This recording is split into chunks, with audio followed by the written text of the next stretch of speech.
తాకట్లో ఉన్న బంగారాన్ని విడిపించలేక వడ్డీల మీద వడ్డీలు కడుతూ ఇబ్బంది పడుతున్నారా? అయితే ఇప్పుడే సంప్రదించండి శివ గోల్డ్ కంపెనీ.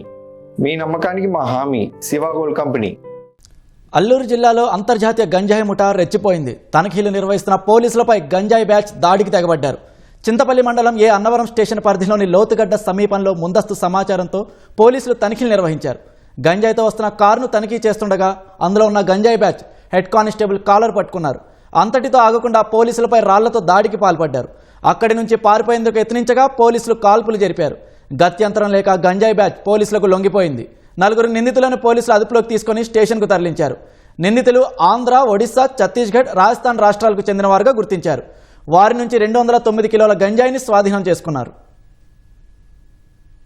ఒకరు మాత్రమే బయట ఉన్నారు, ఫ్రీగా హైడింగ్ నుండి ఆపరేట్ చేస్తున్నారు.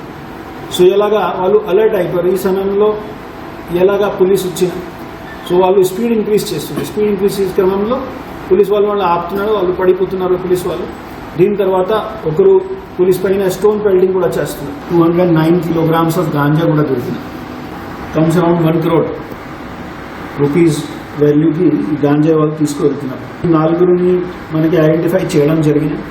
ఈ గాంజాయిని నెట్వర్క్ని ఆర్గనైజ్ చేసే వాళ్ళు ఇమ్రాన్ ఖాన్ విశాఖపట్నం డిస్ట్రిక్ట్ వాళ్ళు, ముఖ్యంగా రాజస్థాన్ నుండి జాలోర్ డిస్ట్రిక్ట్ వాళ్ళు అర్జున్ కుమార్, ఈ 4 పట్టుకోవడం జరిగినాయి. లాస్ట్ ఇయర్ కూడా వాళ్ళు ఎలాగ ఈ గాంజాయి తీసుకువెళ్తున్నారు సమయంలో పట్టుకున్నారు. పోలీస్ పైన దాడి చేయడం దీనిలో 132 section, common intention section 3 police ప్రాపర్టీని డ్యామేజ్ చేసిన అండ్ గాంజాయితో సహా వాళ్ళ బండిలో దొరికిన సెక్షన్ 20 అండ్ సెక్షన్ 25లో మనకి కేసు నమోదు చేయడం జరిగింది. ఈ సంవత్సరం మనకి 0 కల్టివేషన్తో సహా 0 పెడ్లింగ్ కూడా ఉండాలి. ఇప్పుడు వాళ్ళకి షీట్స్ కూడా ఓపెన్ అవుతున్నాయి. అదే దీంతో సహా ఇప్పుడు ఈ నెట్వర్క్ ఎవరైనా క్రైమ్లో ఇన్వాల్వ్ అయ్యారో కలిసిగా వాళ్ళకి గ్యాంగ్ ఫైల్స్ ఓపెన్ చేస్తున్నారు.